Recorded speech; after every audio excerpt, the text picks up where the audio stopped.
मुंशी प्रेमचंद जी की लिखी हुई कहानी इज्जत का खून। मैंने कहानियों और इतिहासों में तकदीर के उलट-फेर की अजीबो-गरीब दास्तानें पढ़ी हैं। शाह को भिखमंगा और भिखमंगे को शाह बनते देखा है। तकदीर एक छिपा हुआ भेद है। गलियों में टुकड़े चुनती हुई औरतें सोने के सिंहासन पर बैठ गई और वह ऐश्वर्य के मतवाले, जिनके इशारे पर तकदीर भी सिर झुकाती थी, आन की शान में चील कौओं के शिकार बन गए हैं। पर मेरे सर पर जो कुछ बीती, उसकी नज़ीर कहीं नहीं मिलती। आह! इन घटनाओं को आज याद करती हूँ तो रोंगटे खड़े हो जाते हैं और हैरत होती है कि अब तक मैं क्यों और क्यों कर जिंदा हूँ। सौंदर्य लालसाओं का स्रोत है। मेरे दिल में क्या लालसाएं न थी, पर आह! निष्ठुर भाग्य के हाथों में मिटी। मैं क्या जानती थी कि वह आदमी जो मेरी एक एक अदा पर कुर्बान होता था, एक दिन मुझे इस तरह जलील और बर्बाद करेगा। आज 3 साल हुए जब मैंने घर में कदम रखा। उस वक्त यह एक हरा भरा चमन था। मैं इस चमन की बुलबुल थी। हवा में उड़ती थी, डालियों पर चहकती थी, फूलों पर सोती थी। सईद मेरा था, मैं सईद की थी। इस संगमरमर के हौज के किनारे हम मोहब्बत के पासे खेलते थे। तुम मेरी जान हो, मैं उनसे कहती थी तुम मेरे दिलदार हो। हमारी जायदाद लंबी चौड़ी थी। जमाने की कोई फिक्र, जिंदगी का कोई गम न था। हमारे लिए जिंदगी सशरीर आनंद, एक अनंत चाह और बहार का तिलिस्म थी, जिसमें मुरादें खिलती थी और खुशियां हंसती थी। जमाना हमारी इच्छाओं पर चलने वाला था।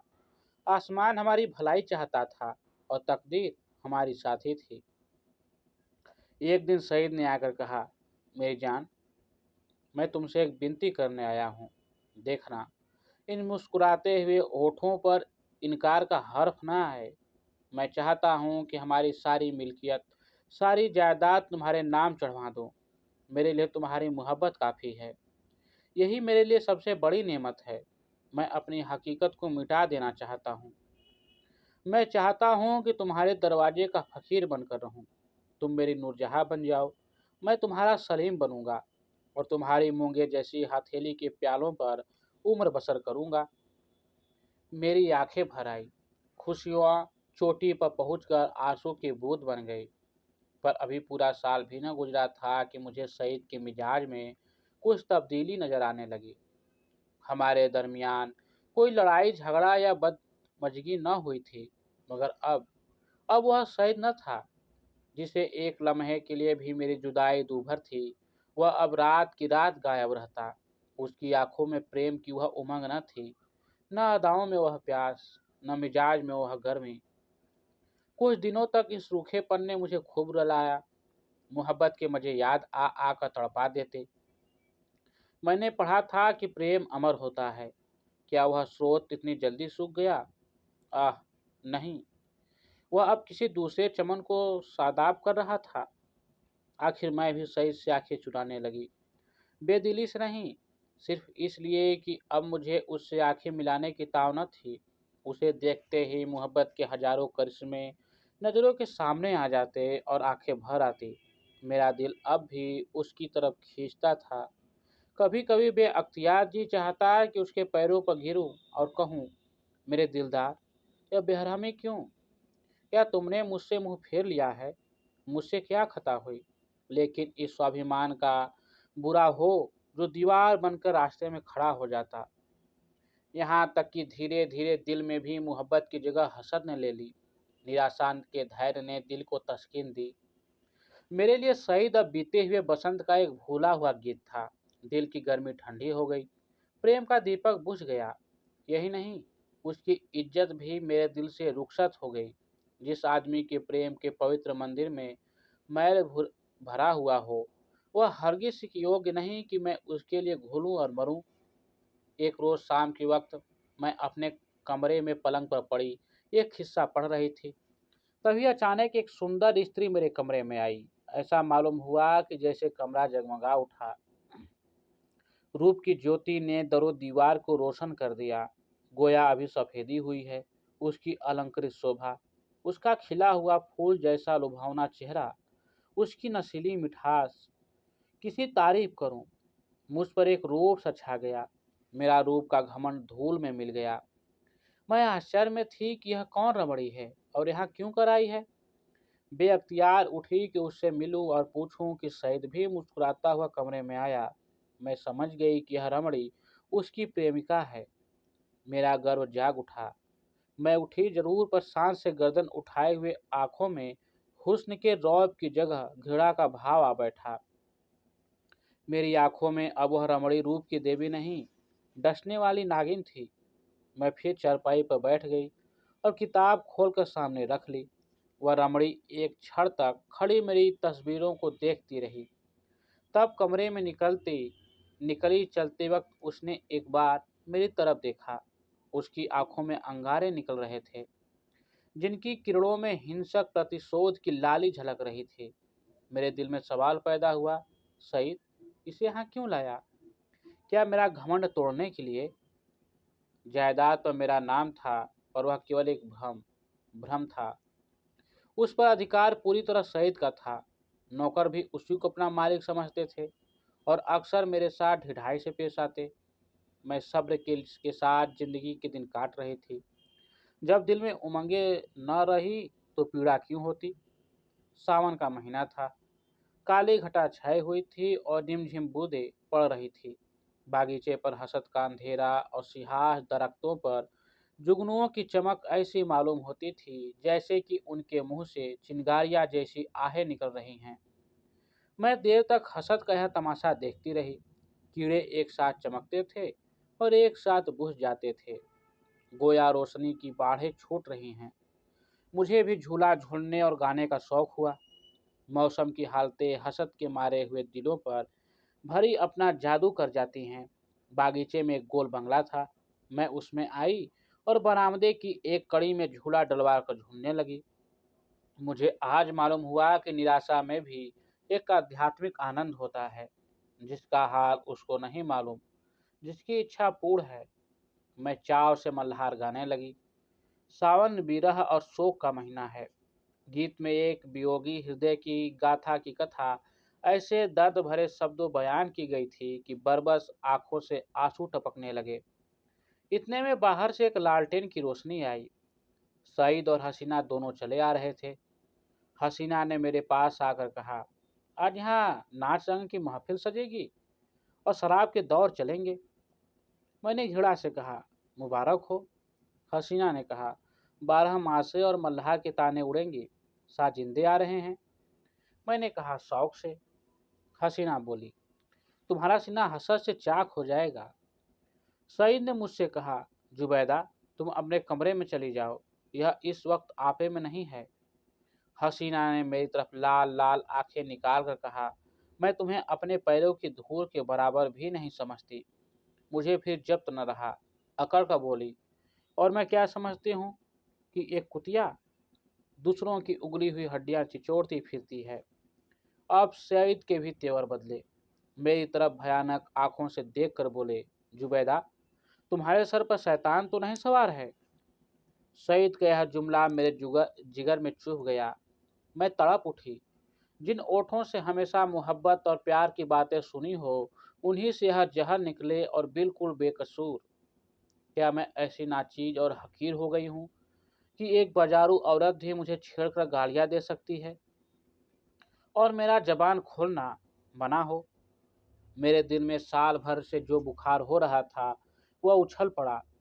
मैं झूले से उतर पड़ी और सईद की तरफ शिकायत भरी निगाहों से देखकर बोली, शैतान मेरे सर पर सवार हो या तुम्हारे सर पर, इसका फैसला तुम खुद कर सकते हो। सईद, मैं तुमको अब तक शरीफ और गैरत वाला समझती थी, तुम खुद कर सकते हो। बेवफाई की इसका मलाल मुझे जरूर था, मगर मैंने सपनों में भी यह न सोचा था कि तुम गैरत से इतने खाली हो कि हया फरोश औरत के पीछे मुझे इस तरह जलील करोगे। इसका बदला तुम्हें खुदा से मिलेगा। हसीना ने तेज होकर कहा, तू मुझे हया फरोश कहती है? मैंने कहा, बेशक कहती हूँ सईद। और मैं बेगैरत हूँ? बेशक, बेगैरत ही नहीं, शोहबेबाज, मक्कार, पापी, सब कुछ। यह अल्फाज कुछ घिनौने हैं, लेकिन मेरे गुस्से की इजहार के लिए काफ़ी नहीं। मैं यह बातें कह रही थी कि एकाएक सईद के लंबे तगड़े हट्टे कट्टे नौकर ने मेरी दोनों बाहें पकड़ ली और पलक मारते भर में हसीना ने झूले की रस्सियां उतारकर मुझे बरामदे के एक लोहे के खंभे से बांध दिया। इस वक्त मेरे दिल में क्या ख्याल आ रहे थे यह याद नहीं, पर मेरी आंखों के सामने अंधेरा छा गया था। ऐसा मालूम होता था कि यह तीनों इंसान नहीं, यमदूत है। गुस्से की जगह दिल में डर समा गया था।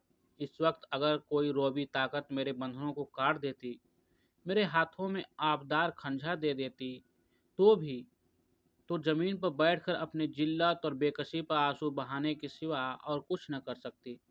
मुझे ख्याल आता था कि शायद खुदा की तरफ से मुझ पर यह कहर नाजिल हुआ है। शायद मेरी बेनमजाजी और बेदीनी की यह सजा मिल रही है। मैं अपनी पिछली जिंदगी पर निगाह डाल रही थी कि मुझसे कौन सी गलती हुई है जिसकी यह सजा है। मुझे इस हालत में छोड़कर तीनों सूरतें कमरे में चले गए। मैंने समझा मेरी सजा खत्म हुई। लेकिन क्या यह सब मुझे यूं ही बांधा रखेंगे? लौंडिया मुझे इस हालत में देख ले तो क्या कहें? नहीं, अब मैं इस घर में रहने के काबिल ही नहीं। मैं सोच रही थी कि रस्सियाँ क्यों कर खोलूं, मगर अफसोस मुझे न मालूम था कि अभी तक मेरी गति हुई है वह आने वाली बेरहमियों का सिर्फ बयाना है। मैं अब तक न जानती थी कि वह छोटा आदमी कितना बेरहम, कितना कातिल है। मैं अपने दिल से बहस कर रही थी कि अपनी इज्जत मुझ पर कहाँ तक है। अगर मैं हसीना की उन दिल जलाने वाली बातों को जवाब न देती तो क्या यह नौबत न आती? आती, और जरूर आती। वहाँ कालीन नागी मुझे डसने का इरादा करके चली थी, इसलिए उसने ऐसे दिल दुखाने वाले लहजे से ही बात शुरू की थी। मैं गुस्से में आकर उसको लान ताना मारूं और मुझे जलील करने का बहाना मिल जाए। पानी जोर से बरसने लगा।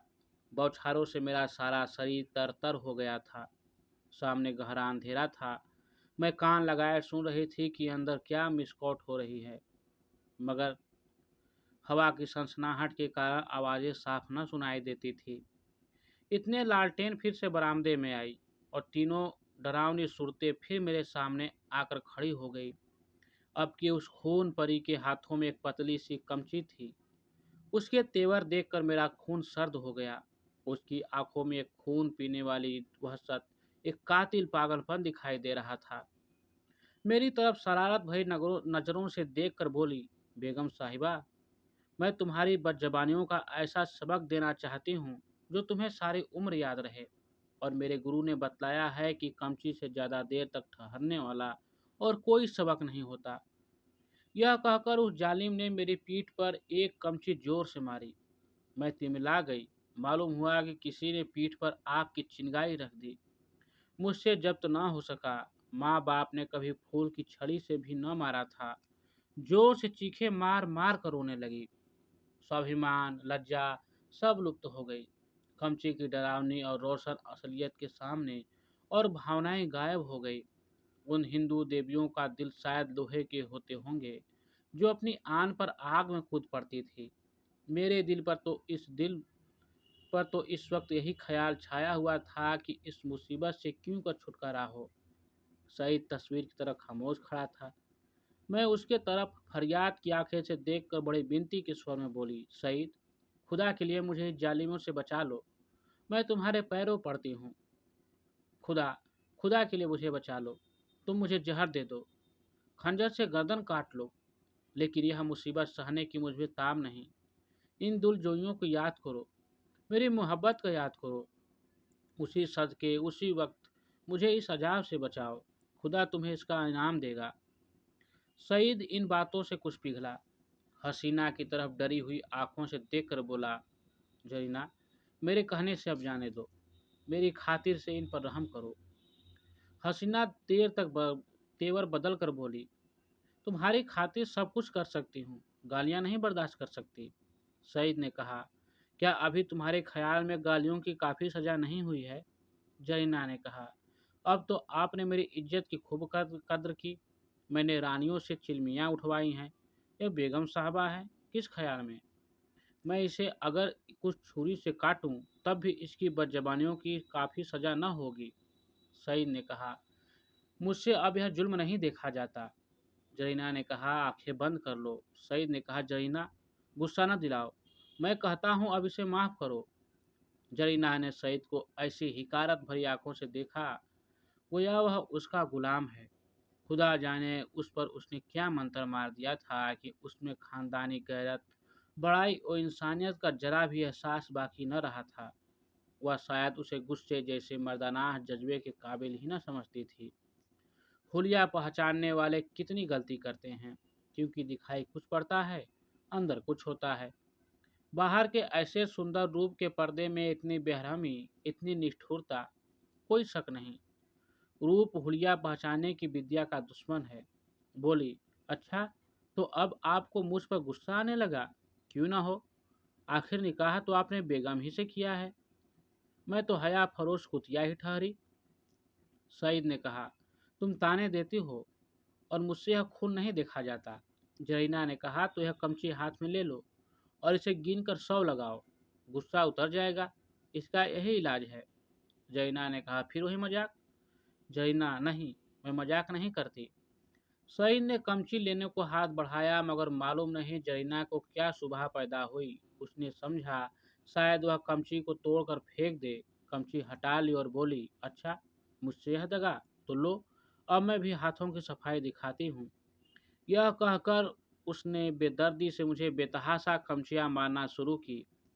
मैं दर्द से ऐंठ ऐंठ कर चीख रही थी। उसके पैरों पड़ती थी, मिन्नतें करती थी, अपने किए पर शर्मिंदा थी, दुआएं देती थी, पीर और पैगंबर का वास्ता देती थी, पर उस कातिल को जरा भी रहम न आता था।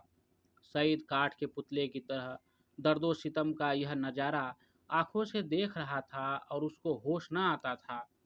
शायद मेरा बड़े से बड़े दुश्मन भी मेरे रोने धोने पर तरस खाता। मेरी पीठ छिलकर लहूलुहान हो गई, जख्म पड़ते थे, हर एक चोट आग के शोले की तरह बदन पर लगती थी।